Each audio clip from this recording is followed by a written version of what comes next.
Hello, friends. I am Chevee. Welcome to my shed. How are you today? How's life in your world? How's things where you are? I hope it's fantastic. Everything here is great. I need your help.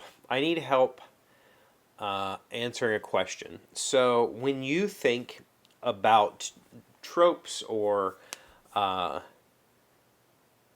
guess tropes, I don't. There's another word I'm looking for and I can't find it. So if you know that word, you can also put that in the comments. When you think middle-aged man, think of the tropes that you think of when you hear middle-aged man. What is that? Is it, convertible, sports car, golf? What is it? What are the tropes that you think of when you think of a middle-aged man? I asked this question because I'm working on a project. I'm working on I guess it's a writing project. It might be a video project. I'm not quite sure. But going back to the beginning of the year, I told you all, I told you in February that I had been writing every day and every weekday. It was an exercise I was going through just to practice the idea or to challenge myself not only to write every day, but to write a different style. So instead of writing fiction or fantasy, I was writing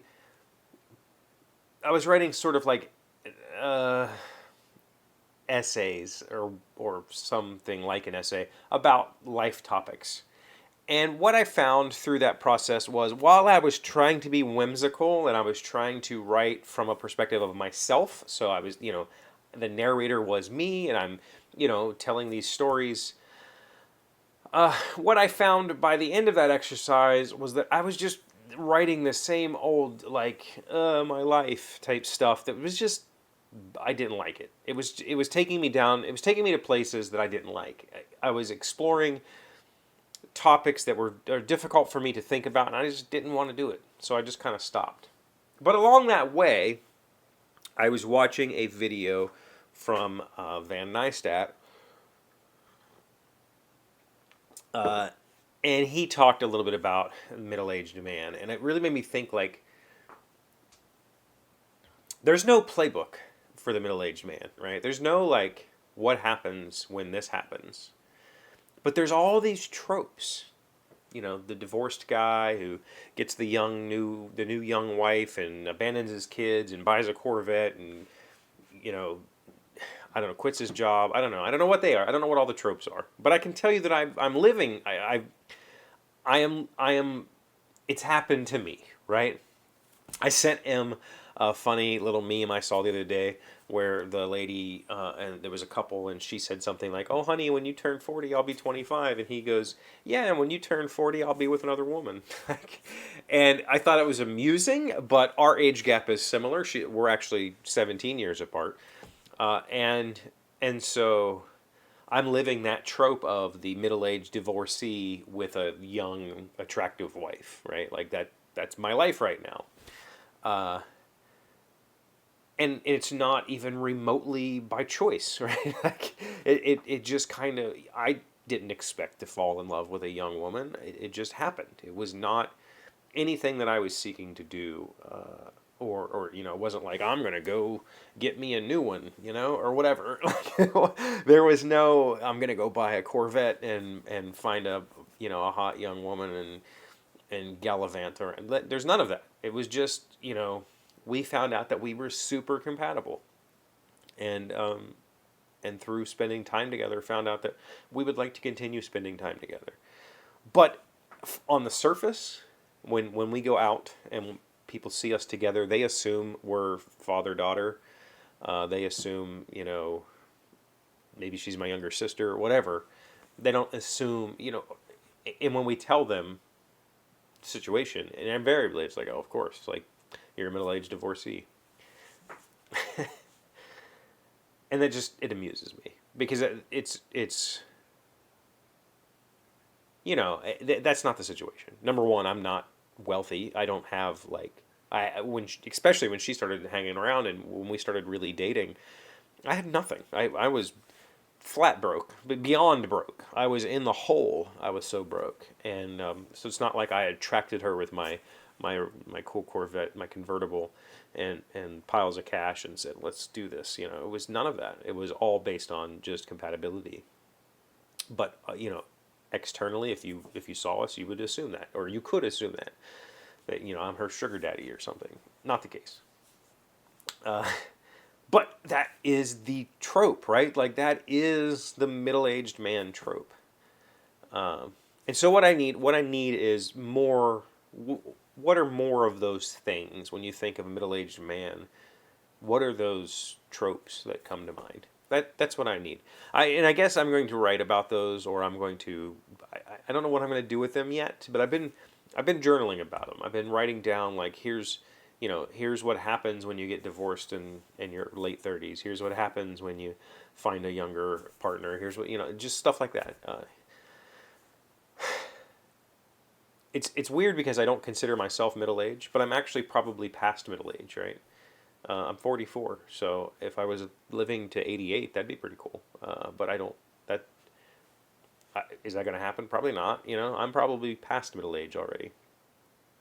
I mean, I'm still in the realm of being middle aged, but I'm past the middle of my age, more than likely. So